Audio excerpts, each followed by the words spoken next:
Hello art friends, today we're going to learn how to make our own storybook covers. This lesson is going to teach you skills about how to draw your reader in and engage them before they even open the book.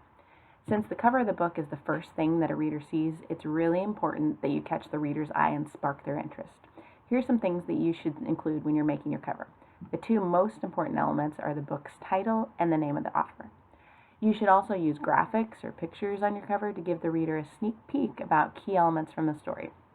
Some things you might want to include are the main characters, the story setting, and some images that give the reader clues about the main theme of the story.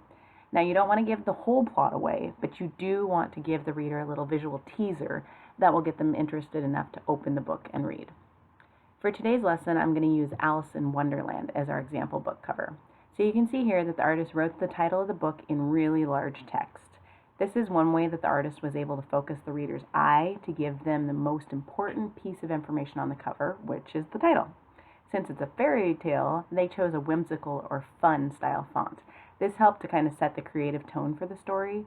They also chose to center the title so that that could catch the reader's eye and easily tell the reader the name of the book.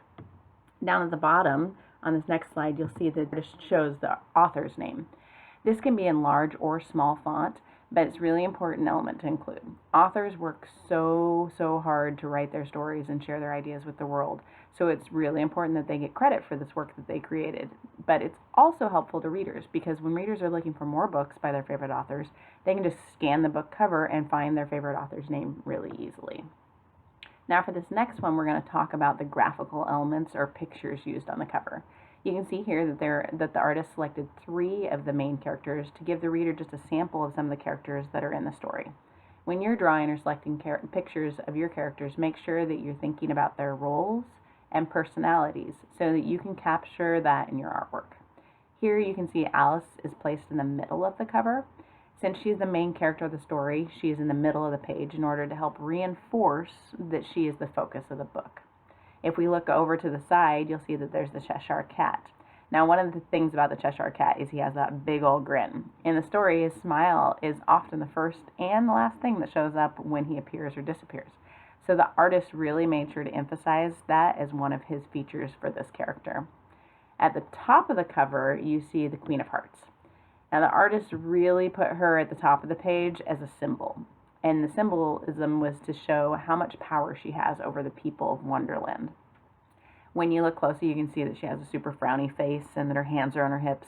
That's because she is always so cranky and irritated with everyone. And the artist really understood her personality and is able to share that with the reader by getting the point across that she is not a friendly character. The final part of the cover that I want to talk about is the background artwork. Some artists choose to use a solid color background, and if you would like to go with that option, that is perfectly fine. In this particular case, the artist chose to take one setting from the story and make that the background cover. In Alice in Wonderland, there are many settings, so this is just one example of a background that the artist could have chosen. It was probably chosen because it's very colorful and it gives the reader a clear idea that Wonderland is a very different type of place. It's not like what we would see if we went into our backyards. In Wonderland, the flowers are oversized and they have faces and they really come to life, and so the artist shows that this is really a fantastical place that Alice is going. And it really gives clues to the reader that this is a fiction book. Now, the main thing to remember when you're making your cover is that it's just a teaser to give the reader a taste of what's inside. You don't want to give away everything, just enough to get them excited and have a reason to open the book. Now that you know what to include on the cover, here are some ideas of items around your house that you might want to use when making your cover. The first thing you want to start with is a canvas. You can use just a plain piece of paper or the book template that's provided to you guys, or you can also get super creative and use something that's a little more complex, like a hard surface such as part of the outside of a cardboard box from a cereal box. That makes a great book cover surface and be more like having a hardback book. Once you've selected the base for your cover, now you're going to begin decorating a design phase. You might want to use some magazines or newspapers and clip pictures or words out to glue on your cover. You can also have the option of using construction paper. This is great for cutting out designs or to make larger color portions of the background. Now remember, when you're decorating you get to use whatever tools and supplies you can find and have permission to use from the grown-ups in your house. When you're creating the digital versions, play around with some of the design tools. You can even grab some pictures or graphics off your own computer. But don't forget, if you grab any pictures or graphics off the internet, make sure that you're following proper internet safety rules and get permission from an adult about what is okay to use and what sites are okay to visit.